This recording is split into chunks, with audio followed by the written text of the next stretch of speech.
Today on In Bed with Guitars, I'm going to talk about a lot of stuff, but mainly we're going to focus on this DigiTech RP100A modeling guitar processor. It has a drum machine. It has the ability to program your own pedals and store them.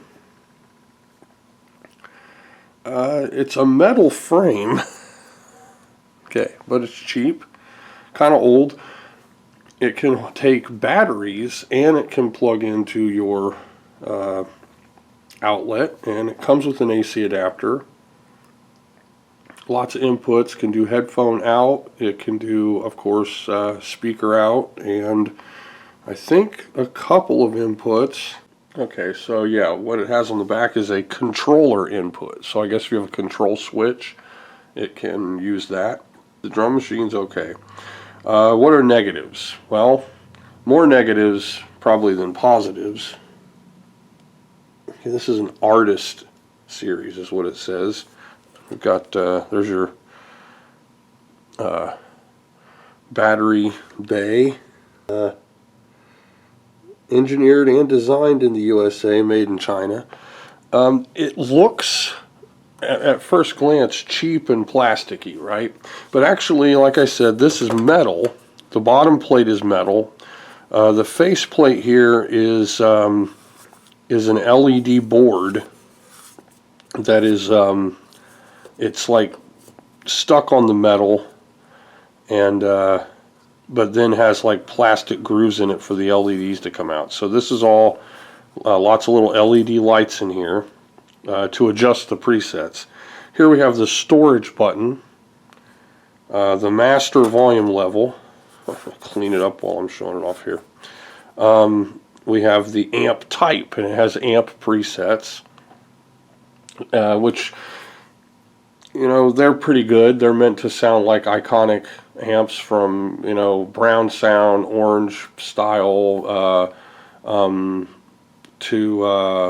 you know, your Marshall stack kind of amps and things. And you'll find that when you're adjusting the amps, the presets completely change in character.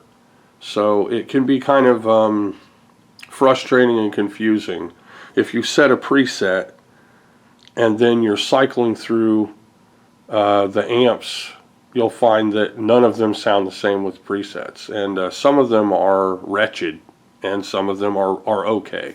You've got your gain knob. The knobs all do different things if you turn on the drums, and you have the drum machine button here, and you can cycle through different drum patterns, of course tempo and drum volume. 2 clicks are bypass. I'm not sure if it's 100% true bypass, and the reason I think it maybe isn't is because it retains at least some of the volume, and which is, it can be good. I mean, I've noticed a lot of guitars, when you've got your amp cranked up, you got your pedal on, you've got all your effects happening, once you bypass, you're immediately too quiet to hear anything. So I wonder, you know, what use is that, to have your guitar be so quiet by default? So it makes me think, if I was to actually, you know, bypass my pedal and then raise the volume of my amp until my guitar, just bypassing through the pedal, is loud enough to use through the amp, then turn on the pedal, it would just blow my amp, like immediately. It would blow my speakers and stuff. It would be essentially useless. Okay, so I'll be using this pedal with my hand while I'm playing guitar, sitting on my bed, and I'm going to cycle through some of the presets and show some of the unique features. Things I do like about it is it's an open play field for preset adjustment. So you can spend all day coming up with a preset that isn't terrible, and then store it and supposedly store and use it again later. The presets really aren't good. Like, in my opinion, they're probably some of, if not the worst pedal presets I've ever heard. Like, there's just most of them, I just don't see how they could ever be used realistically. The pedals feel kind of cheap, and I mean, almost like it's like a bent metal kind of. You can feel that it's just a very light, cheap feeling connection where the pedal pushes down. It's not like a, you know, confirmatory positive click like with a well-made pedal. It's kind of a smush. You smush and then things start moving.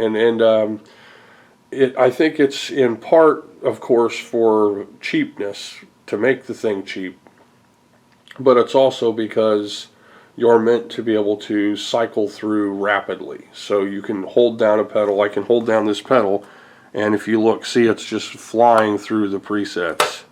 I can go click the other, and you don't, there's no click click, it's smush, mush, mush, mush, mush, mush, mush.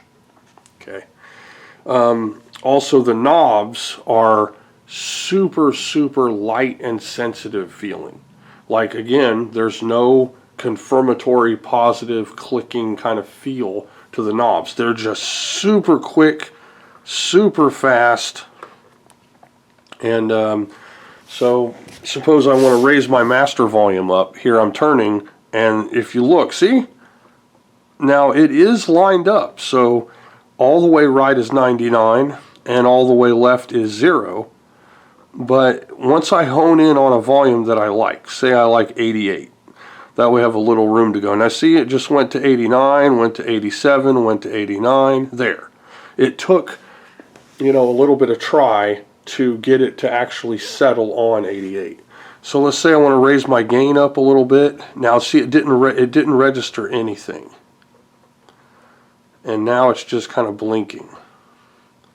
So I'm going to pick the stack amp ST, and now I'm moving my gain. I think it might be that I had no amp preset, and so gain wouldn't do anything.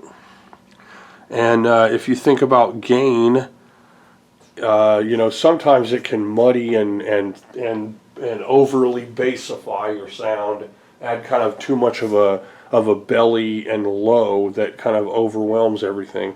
There's so many knobs and little things to adjust and tweak.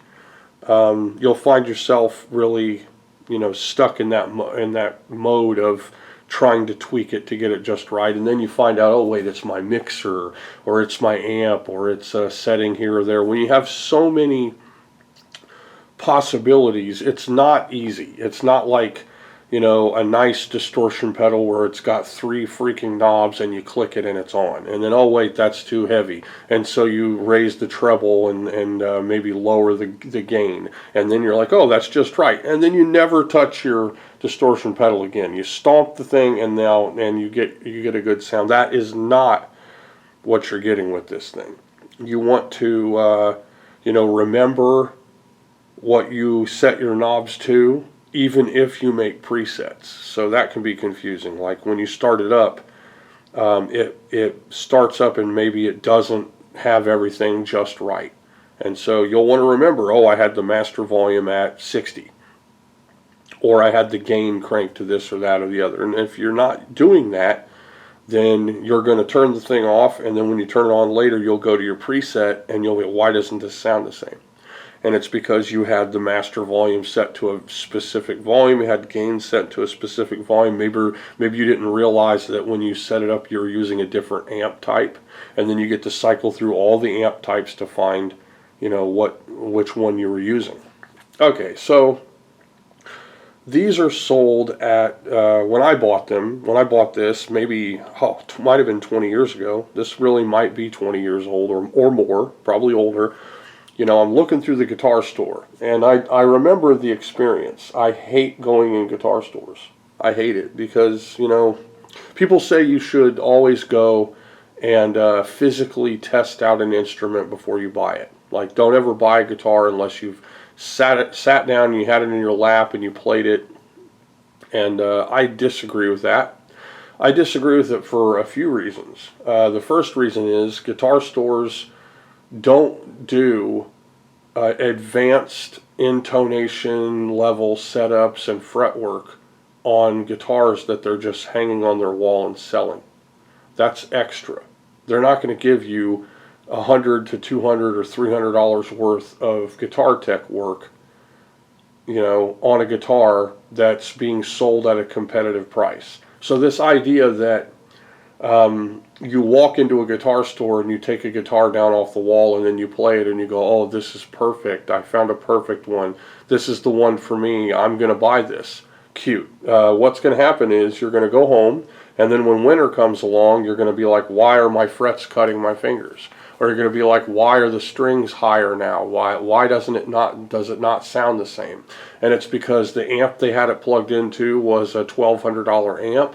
It was warm, and so the frets weren't popping out. The neck was factory set up, and it was okay, but then once the temperature changed, your neck started to move, and so your strings went up. And so that experience where you were fiddling through all these guitars in a store, thinking you're going to find the right one. Now, what it does is it gives you an initial experience that makes you confident, and then you'll buy the instrument. That's cool. But what will really happen if you go into a guitar store is, just like any store with used car dealership or whatever, someone's going to sell something to you. They're there to sell something to you no matter what. So believe it or not, they're not your friend. They're a salesman. Okay, you're going to pay the most for that instrument. It's for sale on all other outlets cheaper than that guitar store. They have a considerable markup because they have to make money off the thing. If there's something they just want to get out the door to get it out of the door because no one wants it, you probably don't want it either. And so what ends up happening is a guitar store is full of overpriced guitars. It gives you a false sense of confidence in the instrument because you tested it and it worked out briefly, but you're not going to get that experience the whole time. And you got sold something, which might eventually end up not being the right thing for you. So I disagree with you have to play a guitar before you buy it. I actually think that there's a pretty strict standard with instruments, and you can be careful and buy online instruments, and they're good. Actually, the best guitar before I ever bought guitars online that I ever had, I got from a pawn shop, and it was a total fluke. It was a Japanese Roadstar 2 for like $160 or something. No, someone did not even know what they had, and I ended up getting that guitar, and it was worth considerably more than what I paid, and it was my favorite guitar for a super long time. A guitar that I actually went through the payment plans and bought from a guitar store ended up sucking. Took too long to get, cost too much when I finally got it. Yes, it played okay when I first tested it. I tested a bunch of them, and then when I got it home, it started having all those problems. And again, this was over 20 years ago. So every guitar I've gotten online, though, with the exception of a few really cheap, hokey ones, that I knew were a risk to begin with, like some $200 Chinese guitar from a manufacturer I'd never heard of, from a Canadian distributor that only sells that brand, things like that. Those were hit or miss. Yeah. But then when I bought a Mitchell, with a little bit of work, it was an excellent guitar. When I bought a used Kramer, it was a perfect guitar. When I bought a, the Epiphone guitars, those were great. The Oscar Schmidt Washburns, those were excellent. When they were shipped to me properly. All the Ibanez guitars I bought online were always excellent, right out of the box. Just a little work, and they were perfect. The Squire that I traded, perfect. I didn't play it before I got it. It was a high-risk trade, because I could have been handed a pile of unworkable junk. But it was great. But when I was in the store getting this pedal, it was sold to me. Because I was looking through stuff, and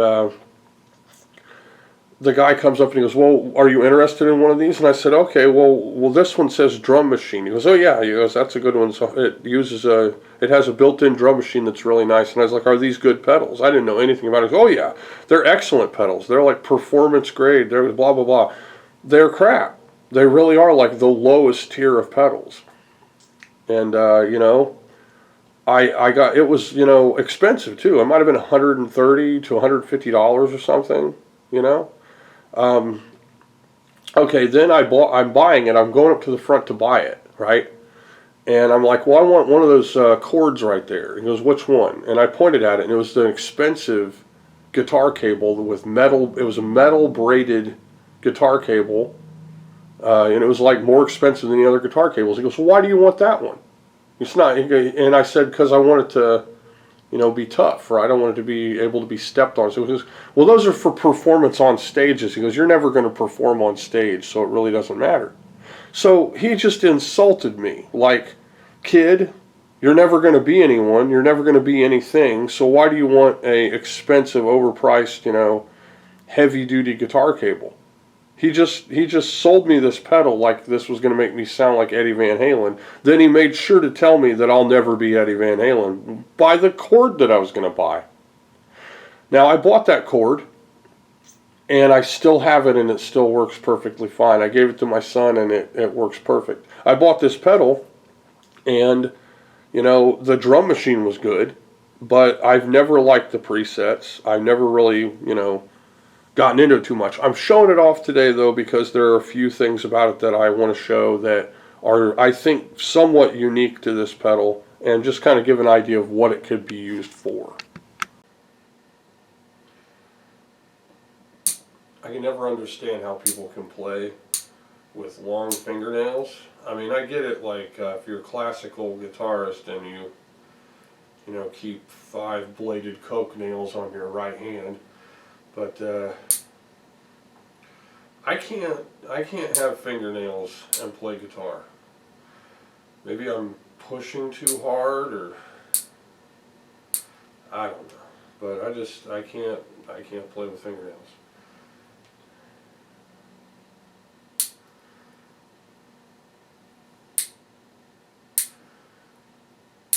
Remember one time when I was in jail, like a long time ago, they wouldn't let you have, of course, they wouldn't let you have fingernail clippers, right? Because you could, obviously, you could use them to kill all the police and you know, bite through the bricks, and you could use them to gnaw away at the console on a car and hot wire it, and, you know. So the effect of not letting us have fingernail clippers in jail was that one day when I was playing basketball in our little recreational time, this guy I knew, who was in there for, like, I don't know, like robbing somebody's house. He was in for a while. He got in trouble. Him and a few other people got in trouble for robbing a guy's house. I was in there for sitting on a roof. Well, you're not allowed to sit on roofs, okay? You can't. And it was the roof right above my apartment. So remember, sitting on roofs above your apartment is illegal, and you'll be put in jail for that.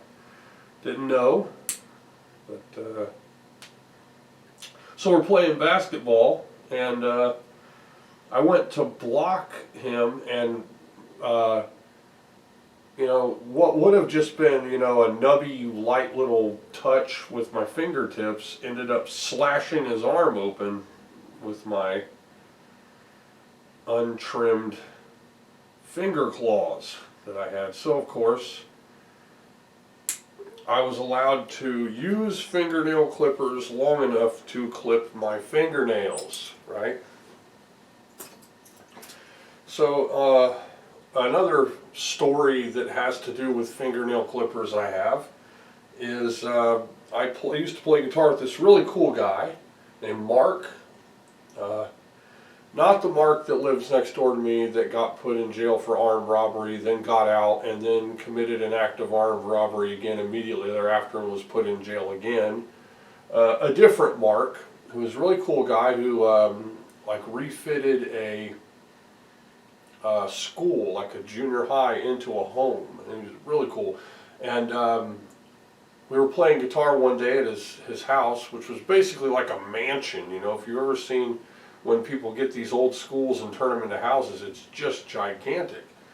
And he came up and he said, one thing to never forget ever as a guitarist. And I was like, what? And he goes, and he handed me these little tiny fingernail clippers that I didn't keep them. I, you know, got some better ones and kept those. But I keep fingernail clippers right within reach all the time, because I can't stand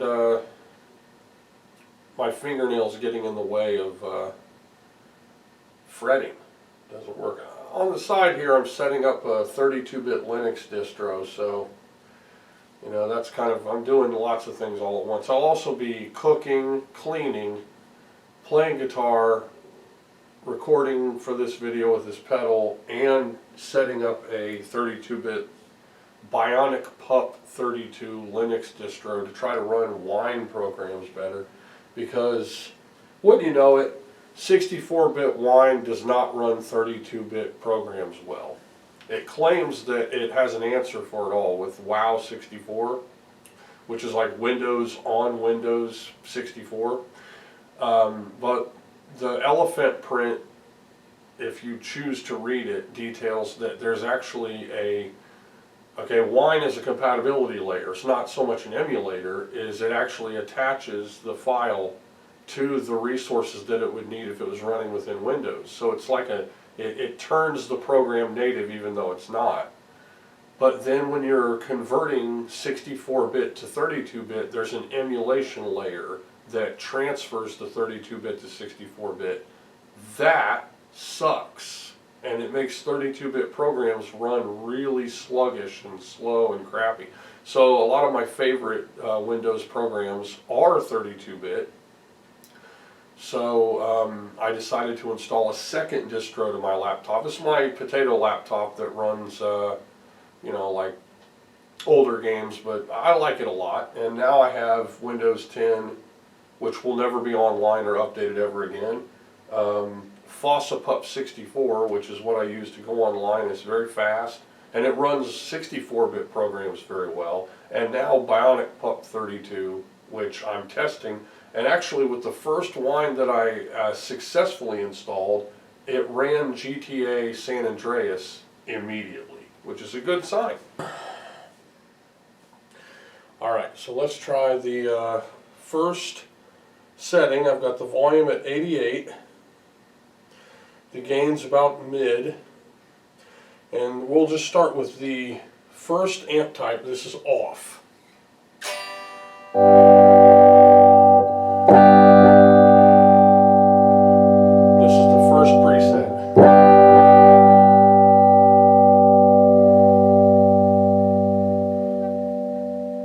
Now the next amp type.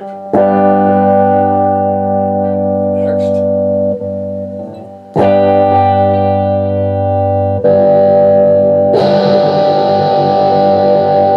Now that was just changing the amp. That was not the pedal preset.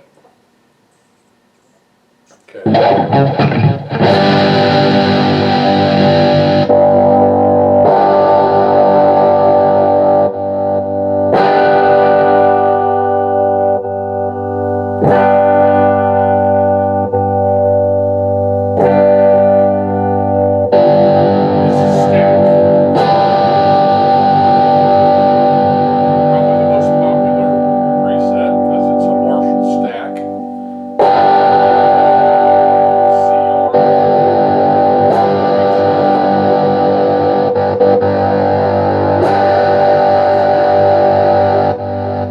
AC, which is acoustic. And you can really tell that's an acoustic.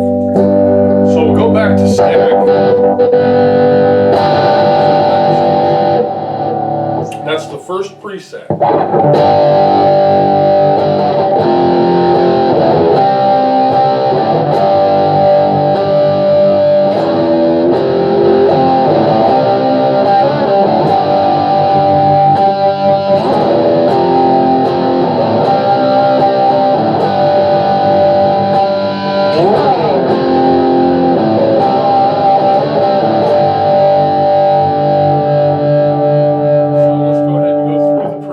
Here's the second one.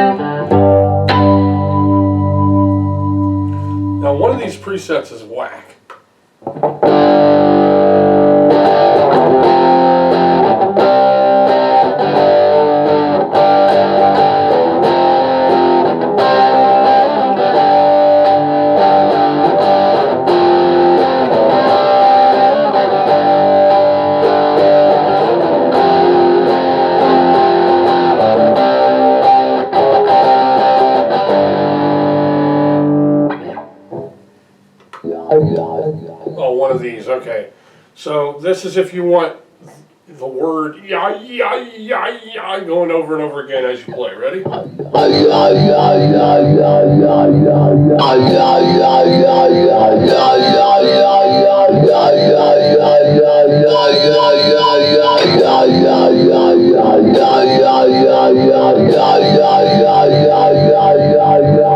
first of the useless presets, I'd say it's probably 4. The first 3, counting 0, probably have a use, but what would, I don't know.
And so, of course, let's see here.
So yeah, it's not normal though. I mean, it's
so what are we trying to get here, right? Like, well,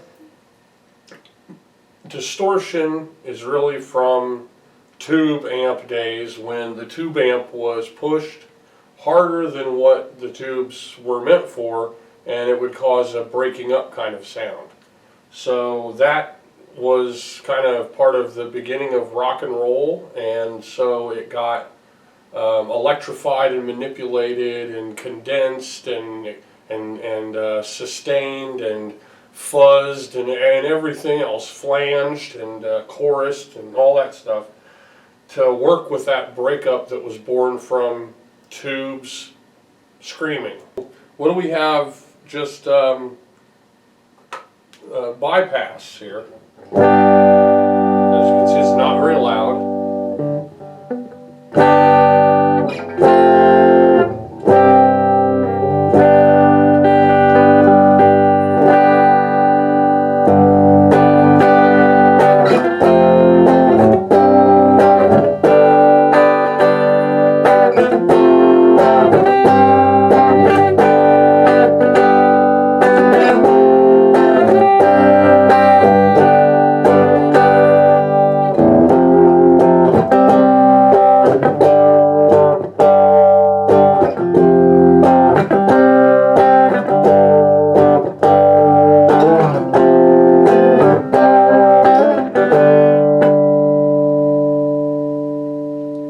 But the reason I didn't think it was really pass-through, like perfect pass-through, is because it seems to retain some of the volume of the instrument, whereas with other pedals that I have, the bypass modes are significantly quieter, to where maybe a volume pedal or something would be necessary. Now, by the way, this is with my volumes all the way up and my bridge tone down to about 8.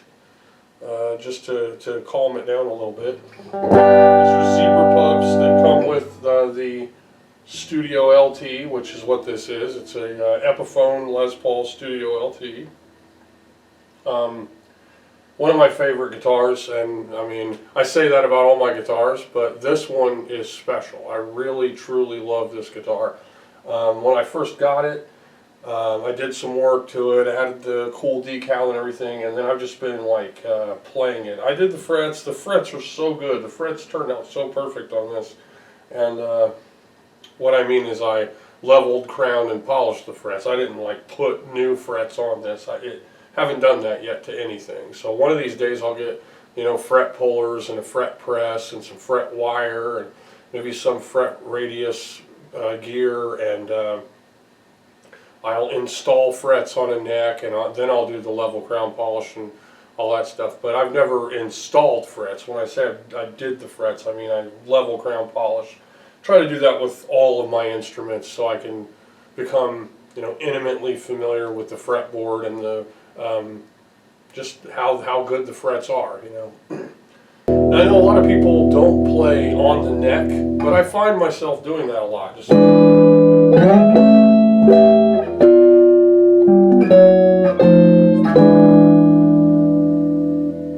and also another technique that I haven't seen anyone else use, I discovered it on my own. I'm sure people out there do this, but this is just a, you know, just a bonus to throw in there for anybody who's learning to play or who may not know this already. The way the harmonics work.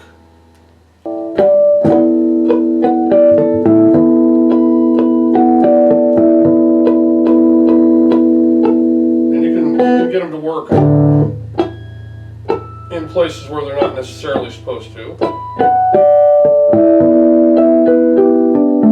the 12th fret is one of the best places to do harmonics. Like, so if I'm going here,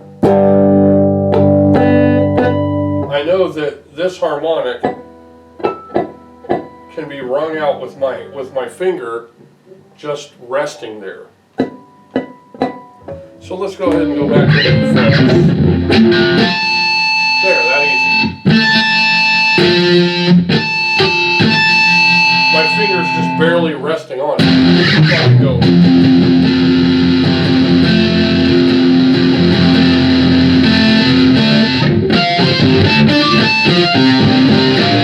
Right.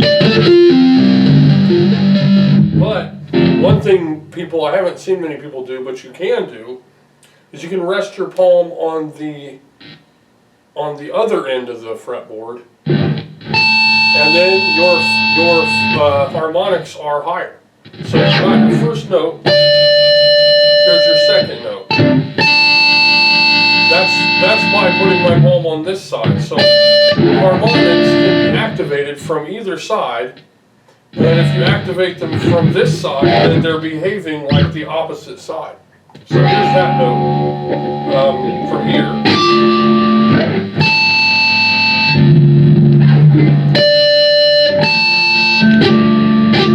That's 3 different notes. We're going to go.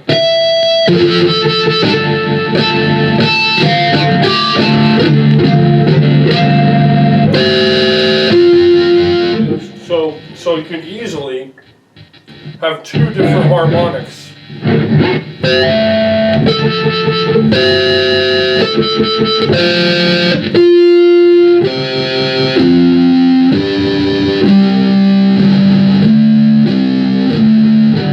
So see, I'm starting out.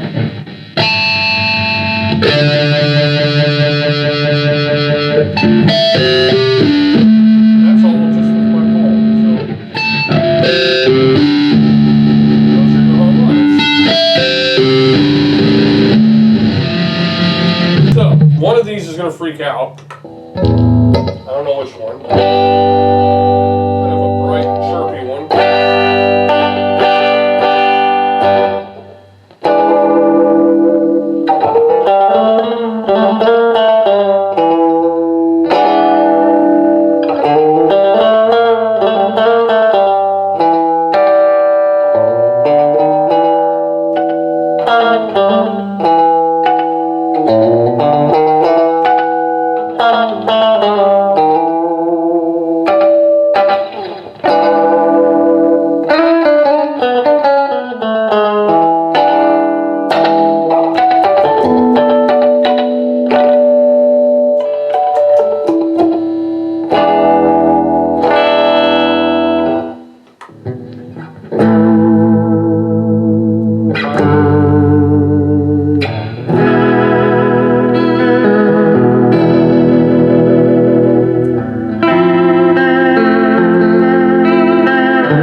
Sounds a little funky, underwater kind of noise. Now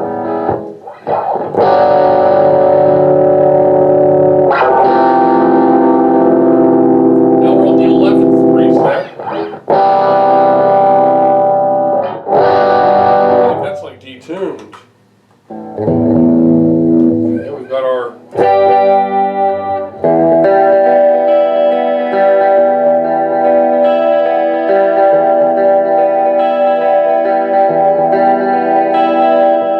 that's enough. It's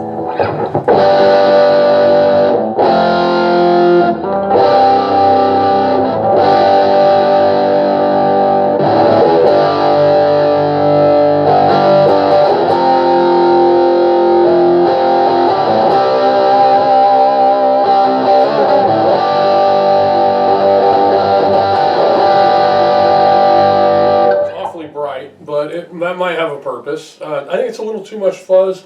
I like distortion where the fuzz is kind of hidden in it, and it's not like just a wall of, you know, discernible fuzz over top of everything, like a fizzle.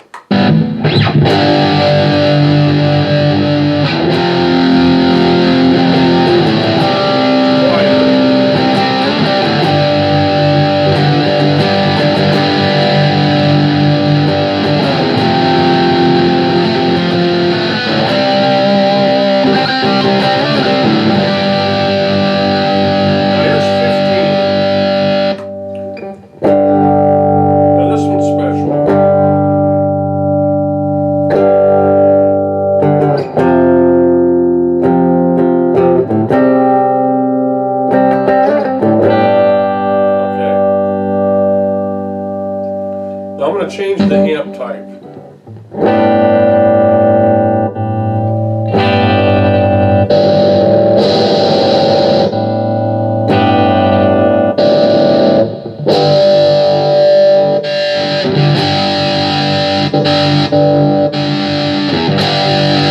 Just by changing the amp type. Just totally transforms.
What that preset would sound like.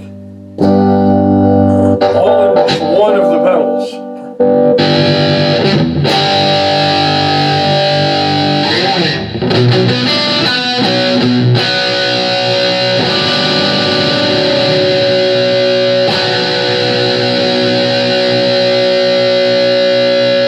I'm going to crank up the gain.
bass there and the volume there.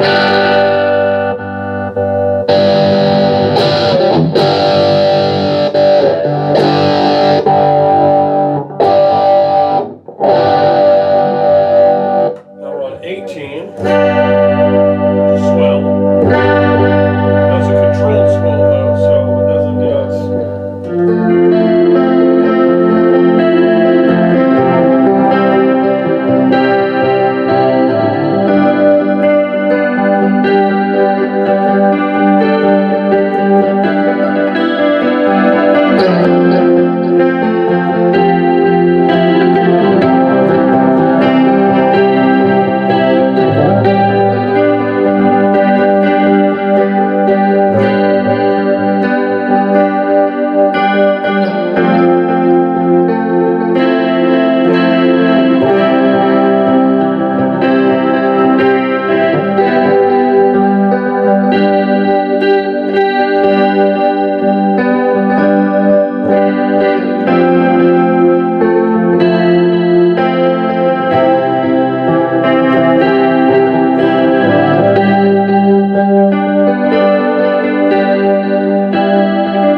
hear what your amp is doing, just hit and mute.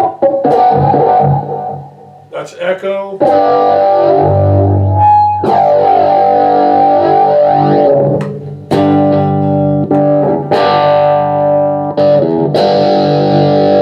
Now we're on 23.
Cycle through the amp presets, this one would like fit in with one of those. So you're dealing with a dozen or more amp presets, 40 pedal presets, your master volume and your gain, which both greatly affect it, but also a drum machine.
skipped over a couple of them, but you know, there's, I don't know, it just seems like there's always something off a little bit. Now I have, let's see, four different workstation style pedals, and they have, like, you know, everything. The one I use the most is the GNX3 workstation. It's made in the USA, metal pedals, really good expression pedal, heavy, a ton of plugins. Like, you plug anything into it, it has a built-in like data card driven 8-track where you can just set it up and cycle through it and do every part.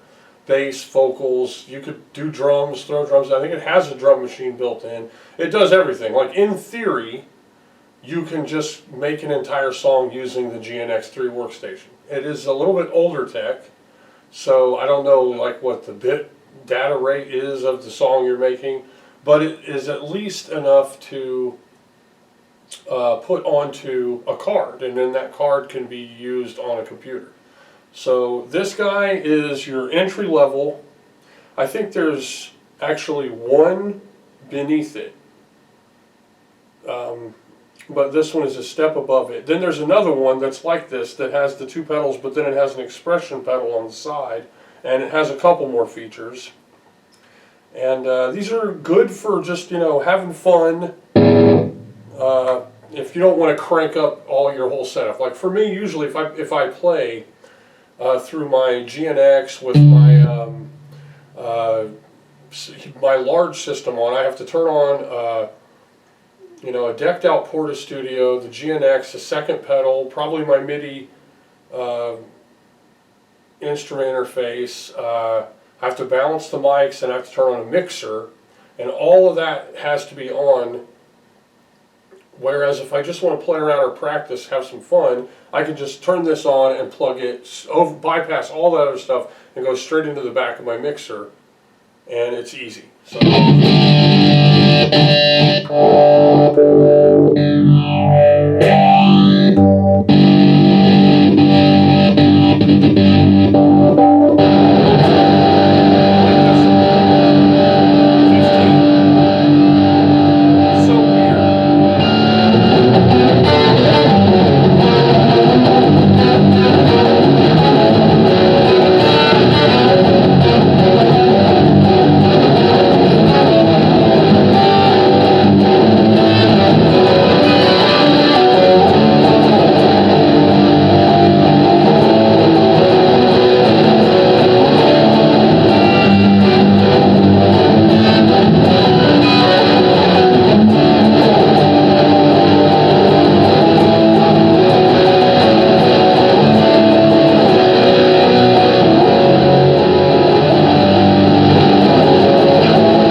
this sounded like. That's not what this sounded like just cycling through with ST. So as I cycled through all the pedals and came back up to 15, something happened here. Maybe it went into like a stored preset or something, because this is different. I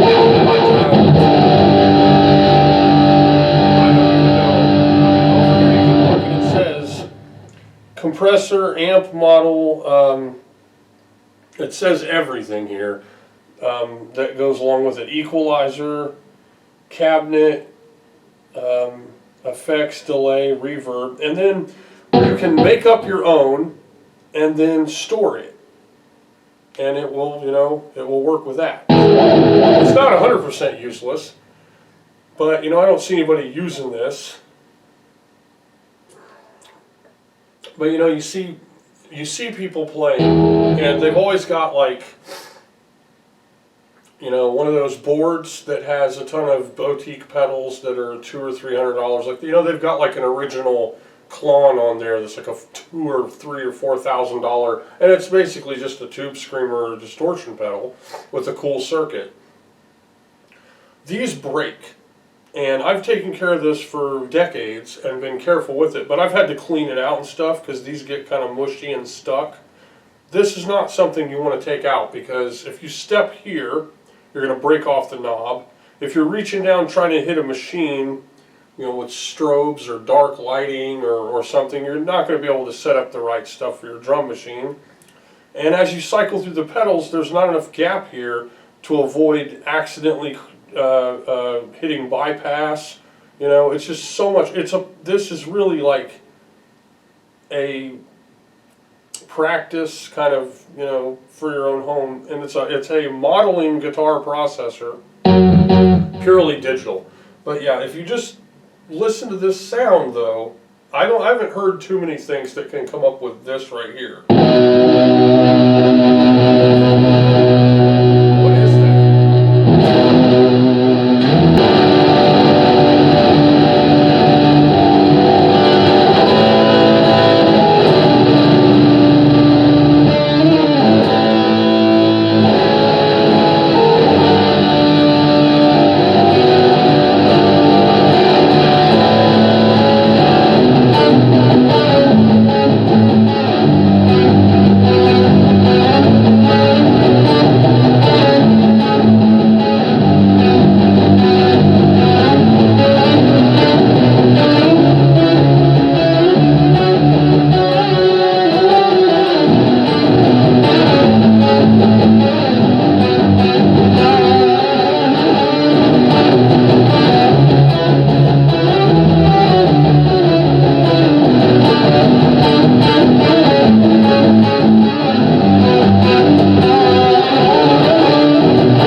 I think it's fun and it's unique and quacky and weird, but it's not like one of these things that's just like bap, bap, bap, bap, bap, bap, bap, bap, all the time, or going wowing, yowing, yowing, yowing, like some vocal wow stuff going on. So yeah, I'm not using the stored part. I'm pretty sure this is stored though, 15, and then I tweaked stuff around, and when I cycled through, it went to the stored set, because originally 15 wasn't like that, and that would answer for it.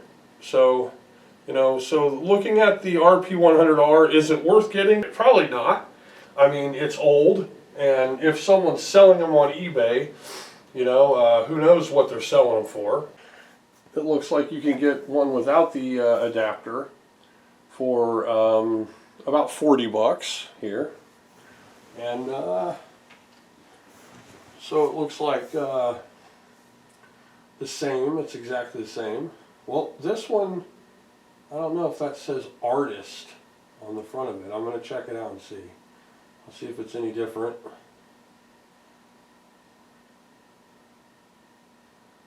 Okay, this one does not say artist right here. Actually, this is an RP100, not an RP100R. I don't know what the R stands for.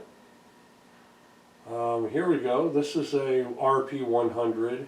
It looks like it might say artist. This one 55, then 11 shipping, 65. Now, for that much, you could get a knockoff of a popular distortion pedal or something. Most pedals today that are worth it, you're going to pay a little more. This is exactly the same. So here we go. And he shows lots of pictures. We'll go ahead and just look. Here's what the back of mine looks like. Input, output, control, and headphones. 9 volt AC, 13 milliamp plug-in. And then here's the battery hatch. His is cracked. Mine is in better condition than this. It's just dustier. Mine's got some more. Yeah, his is cleaner on top. Mine's dusty, but his has some schmutz and a cracked battery trap. So, so for 60 bucks though, you could get a modern distortion pedal, but you're not going to get a pedal effects modeling processor. Okay, because what you can do with these is make your own effects pedal. Now here was the one I was talking about that's the next step up. This is the RP200, not 100, and it has an expression pedal, but this part is the same. Okay, no power adapter. Okay, and you know, you see these more advanced ones. These aren't awful. You know, it works great. 320 bucks, but this one I really like. The yellow, I love the yellow color. This, I think I've seen people use this a couple times in the wild. So there you go, 100 bucks, that's a good one. Back down to the RP100, this is not the artist model. And you're looking at $65. Okay. And they're just good fun, you know, they're not really amazing, but they're good fun. Now let's look at, let's see if we can find my good one on here. And it's probably 100 bucks. GNX3 workstation. See if I can spell things wrong today.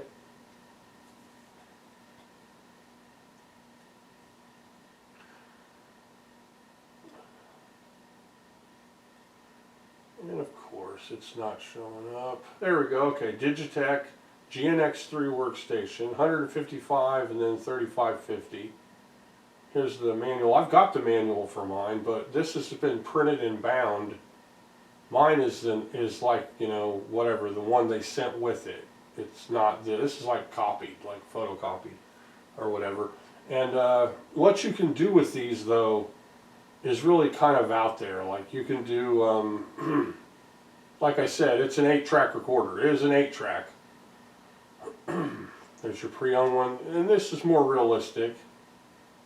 But here we go, look, this is 74 delivery with a case and a power supply. Alright. And this one is significantly better. You know, it's a really good one. Each of the presets are better.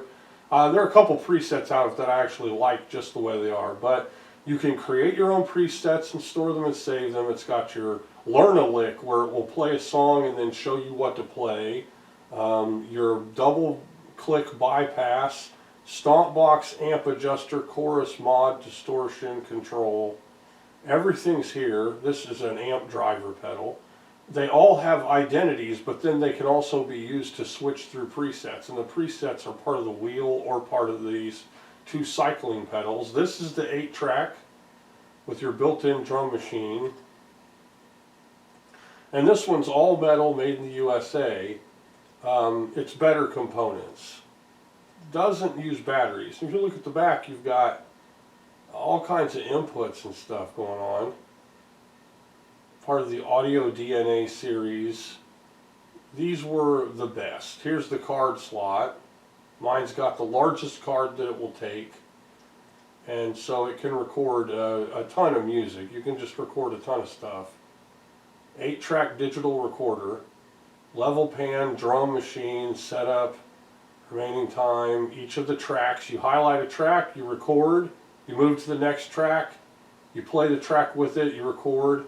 And with the back of it, having all these inputs, you can have there's your headphones, you can have left and right outputs, guitar, this is your main volume level, microphones, and just everything really. So a lot better. And so, you know, compare it to something you might get today, like a distortion pedal, and we'll just see what pops up. It's probably going to be a Chinese copy of a DoD or something. And I had the, you know, I had the yellow DoD, whatever, 30 years ago, you know. Here we go, the Joyo, which is Chinese knockoffs, between 30 and 70.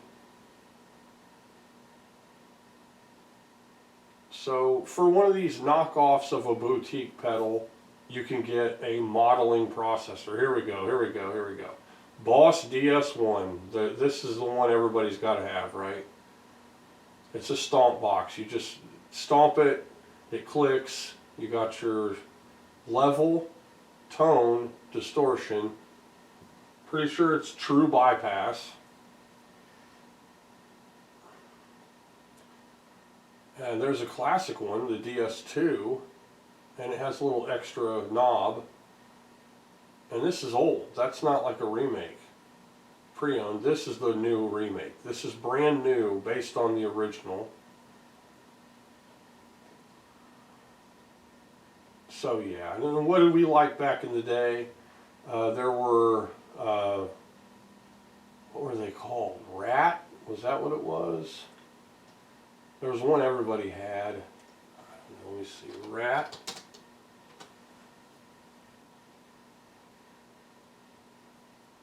If I remember.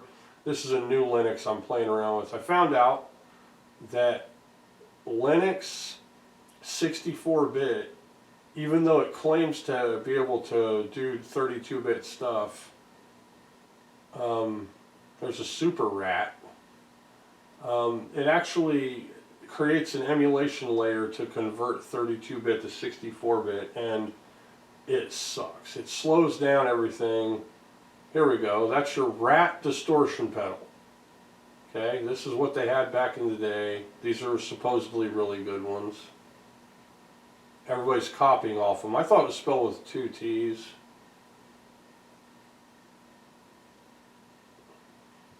There's an original. Donner's copying it. Instead of rat, it's called Dark Mouse. There's a pro one. So this is solid. This is real solid. If you just want distortion, you know, that's really good. And of course we have the Klon.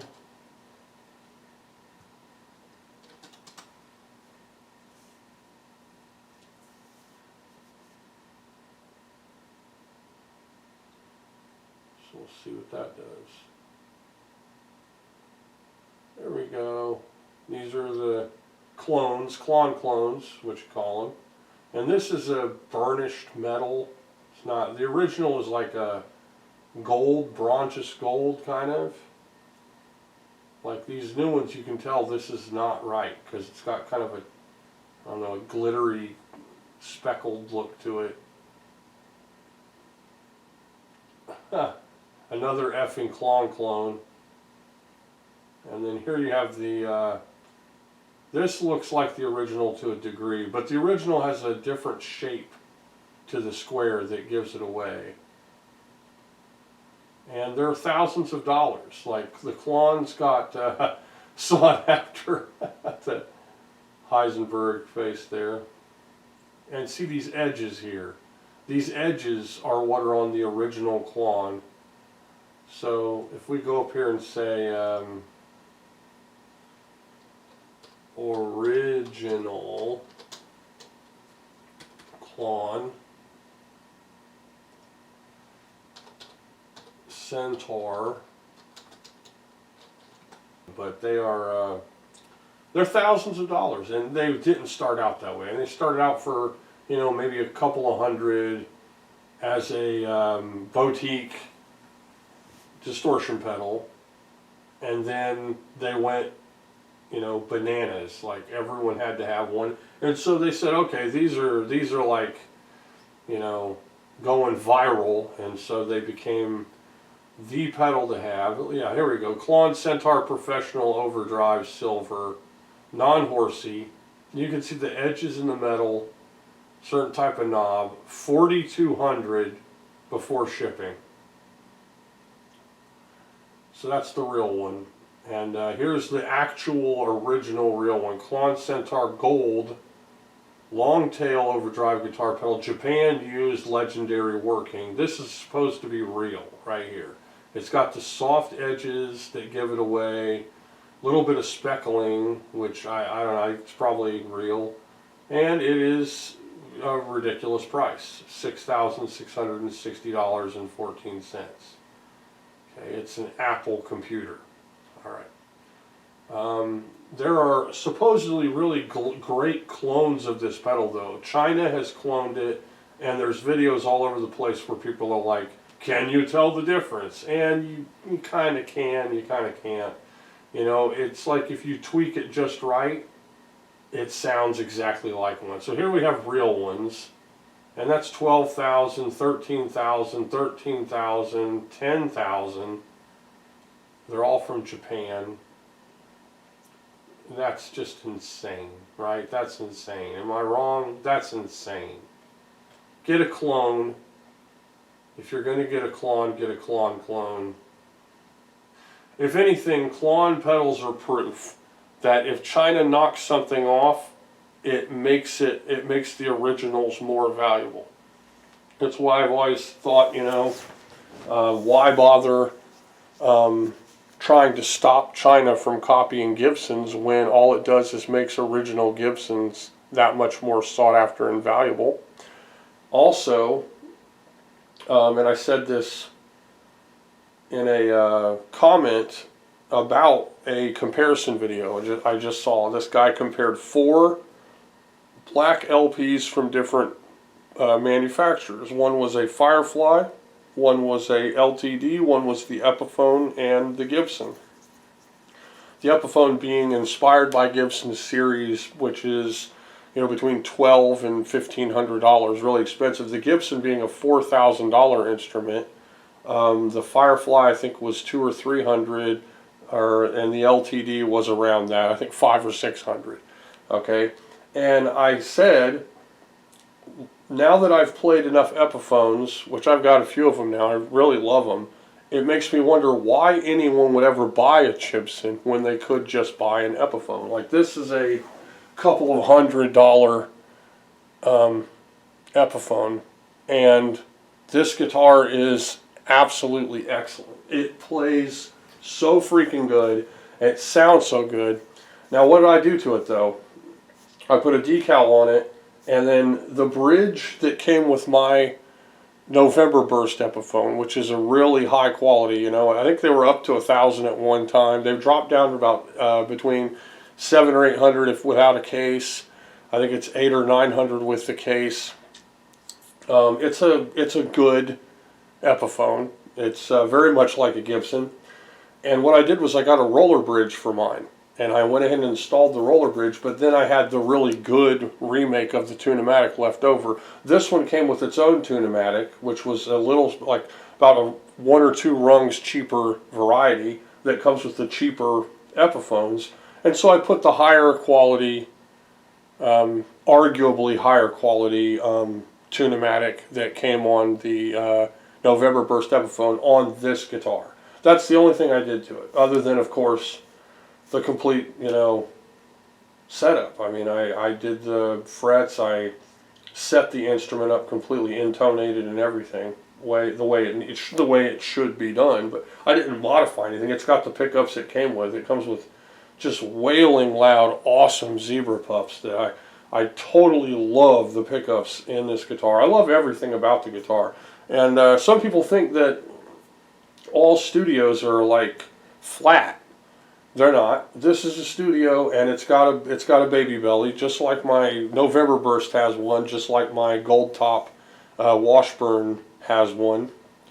So get an Epiphone. If you're sitting there mulling over the idea of getting a Gibson so that you can, have something that lies and says Gibson when it's not. And there's all kinds of conspiracy theories that Gibsons are really Epiphones, or Gibsons are made in the same place, that Gibson's lying to you, that they buy their expensive guitars from China and then they just set them up and then they lie and just say they're from the U.S., and that all the Gibsons are actually made by the same people or something. All of that's bullshit. It's all BS, okay?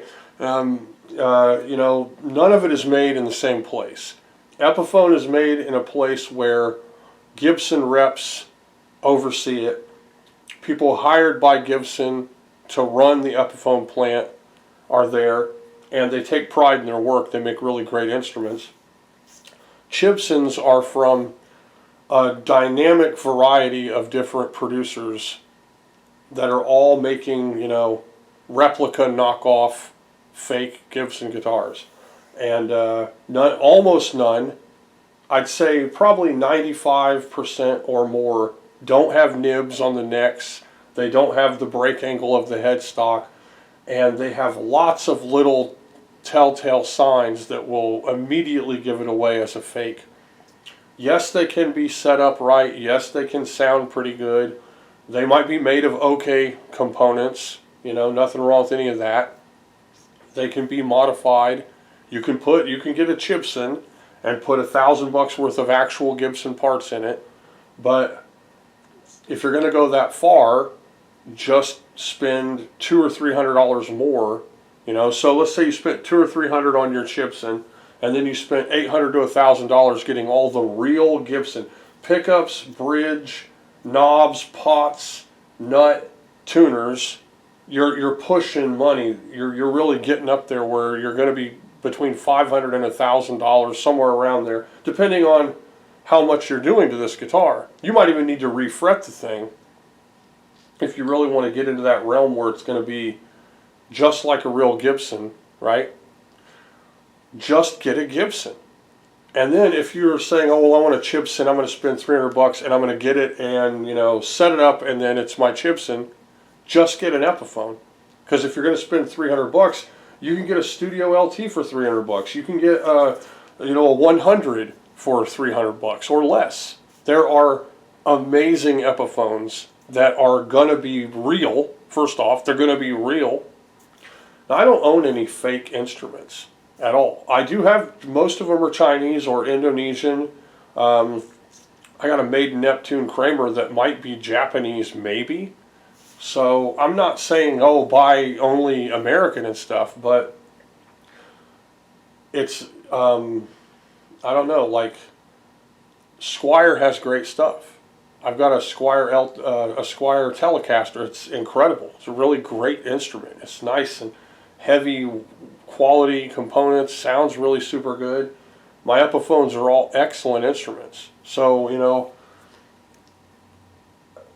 it's of course, you know, you're going to do what you're going to do, and if you can get something that says Gibson on it, it's a story, right? But then someone's going to come and say, "Oh, you got a Gibson, man, awesome," and then you're going to have all varying degrees of responses.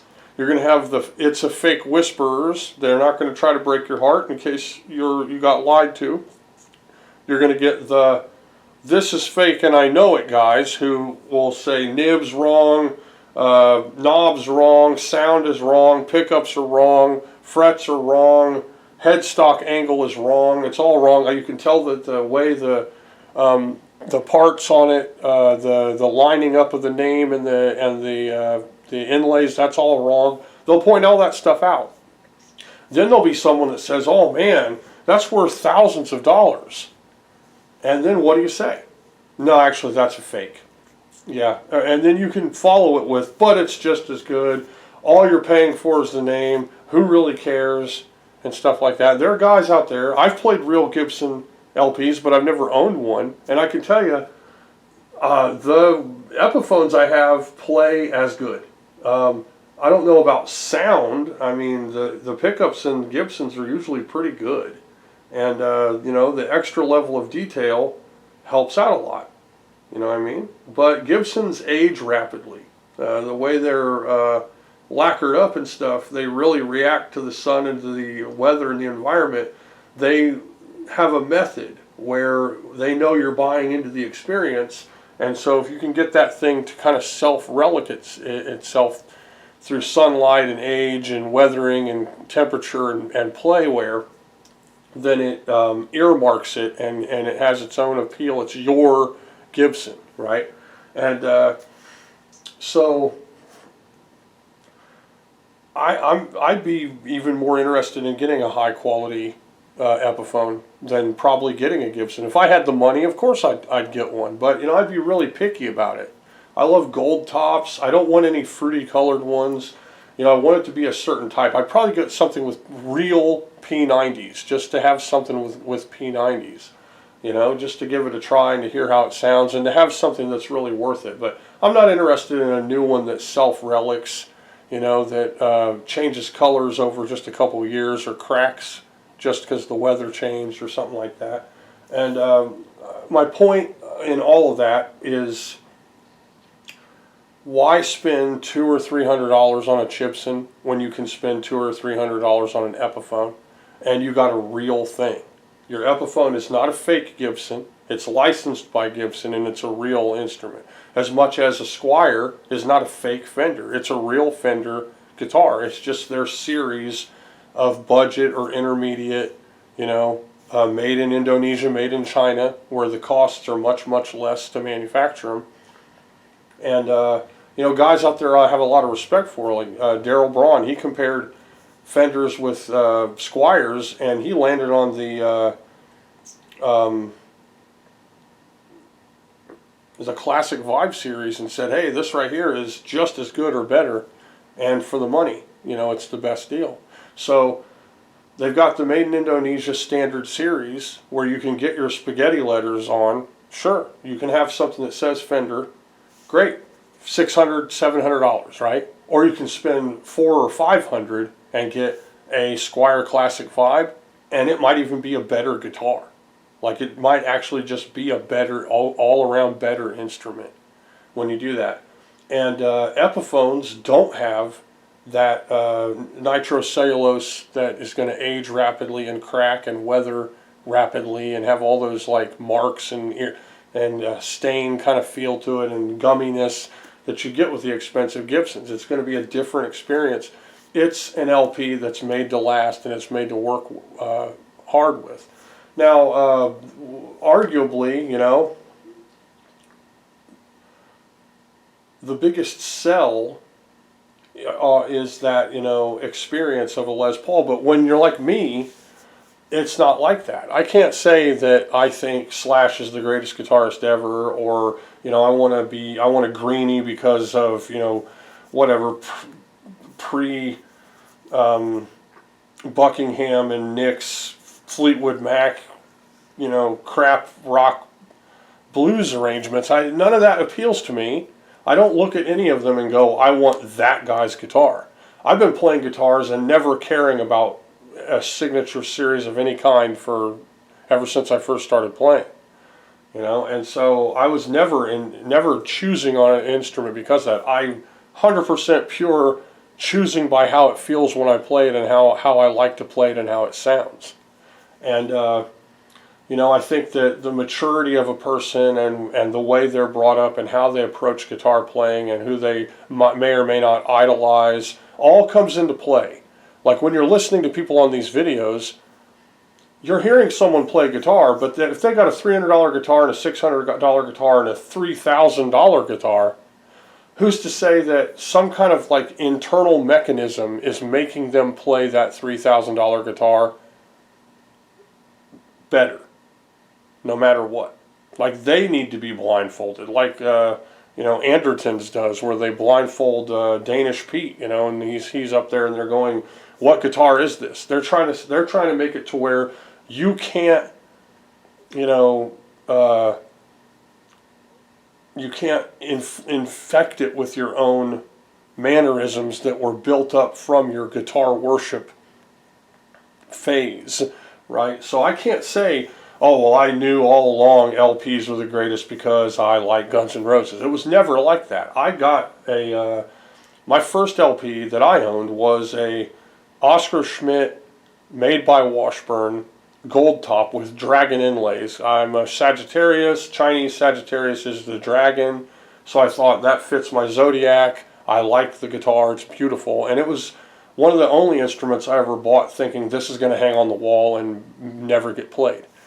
Then the first one I got was broken, had to send it back. The second one I got was broken, had to send it back. The third one I got wasn't broken, and so I worked on it. I did the fret job, I cleaned it up, I treated it, I adjusted it, I put a roller bridge on it. This one I had to actually install the posts.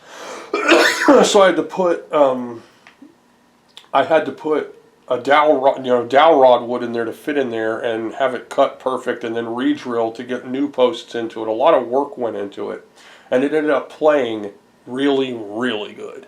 And of course the markers on it aren't helpful because it's a giant abalone dragon going up the fretboard. So there is that, but it sounds freaking credible. Then a guy contacted me. I was trading guitars like on Craigslist, and he contacted me and said, hey, I want that Kramer that you've got because it's exactly the same guitar that I had when I was a kid. I said, okay, sure. So I traded it to him for a new, with all the paperwork from Sweetwater, with the case, with all the case candy, brand new condition, November Burst Epiphone /series.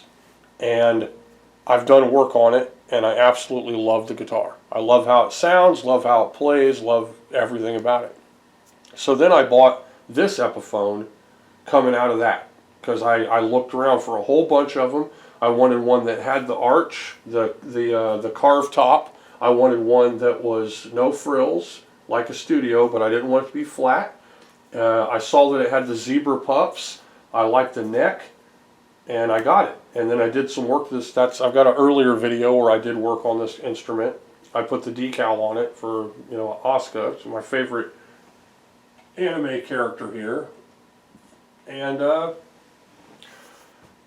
you know, I've played for a long, super long time, and I can honestly say Epiphones are the best deals. As far as I know, so far on my adventure, Epiphones are the best value for your money for an electric guitar. You're going to get a pro quality instrument, or something you know you could play hard and continuously and trust for the least amount of money. Okay, so maybe the standard is better. I haven't had a chance to try that yet. But you know, when I get a real Fender, it's going to say either, you know, USA or hopefully Corona, California on the headstock. That's what I want. And the first time I get a real Gibson, I want it to be a real, you know, Gibson. I'm going to get a real gold top LP, probably with P90s. But you know, I've played so many different guitars.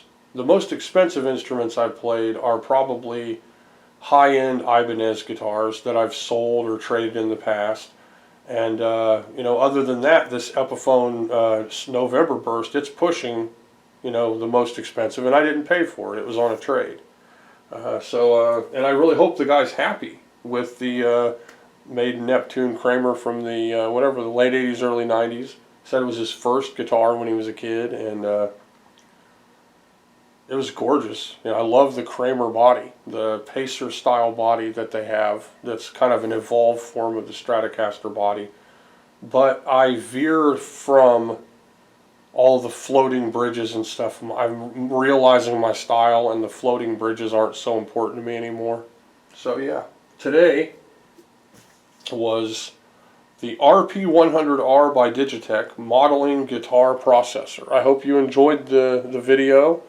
Sorry if my guitar playing was wacky, but I recommend getting an Epiphone, and, you know, don't be afraid to try out some of these cheaper modeling processors. You know, they can be fun. Thanks for watching.